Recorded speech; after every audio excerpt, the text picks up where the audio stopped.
ನ್ಯಾಚುರಲಿಗೆ ಇರೋ value fancy ಐಟಮ್ಸಿಗೆ ಇರೋದಿಲ್ಲ. ಆದರೆ ಇತ್ತೀಚಿನ ದಿನದಲ್ಲಿ ಮಾರ್ಕೆಟಿಂಗ್ ಎಷ್ಟು ಜೋರಾಗಿರುತ್ತೆ ಅಂತ ಹೇಳಿದ್ರೆ ನ್ಯಾಚುರಲ್ನ ಬದಿಗೊತ್ತುತ್ತಾರೆ, ಫ್ಯಾನ್ಸಿನ ಜಾಸ್ತಿ ಇಷ್ಟಪಡ್ತಾರೆ. ಅದಕ್ಕೆ ಕೇಳಿದೆ ಆ ಪ್ರಶ್ನೆ.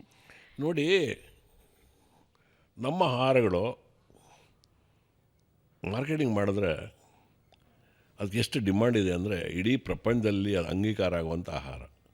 ಮಾರ್ಕೆಟಿಂಗ್ ಕಮ್ಮಿನಾ ಭಾರತದ? ಡೆಫಿನೆಟಾಗಿ ನಮ್ಮ ಆಹಾರ, ನಮ್ಮ ಏನಂದ್ರೆ ನೋಡಿ, ನಮ್ಮ ಸೌತ್ ಇಂಡಿಯನ್ ಫುಡ್ಡು, ನಮ್ಮ ದೇಶೀಯ ಆಹಾರಗಳಲ್ಲಿ ಸೌತ್ ಇಂಡಿಯನ್ ಫುಡ್ಡು ಒಂದೇ ಒಂದು ನೋಡಿ ನಿಮಗೆ 24/7 ಅಂಗೀಕಾರ ಆಗುವಂಥ ಆಹಾರ ನಮ್ಮ ಸೌತ್ ಇಂಡಿಯನ್ ಆಹಾರ. ಅದು ನೀವು ಹೇಗೆ ಅಂತ ಕೇಳ್ಬೋದು. ನೋಡಿ, ಒಂದು ಇಡ್ಲಿ ಇದೆ, ದೋಸೆ ಇದೆ.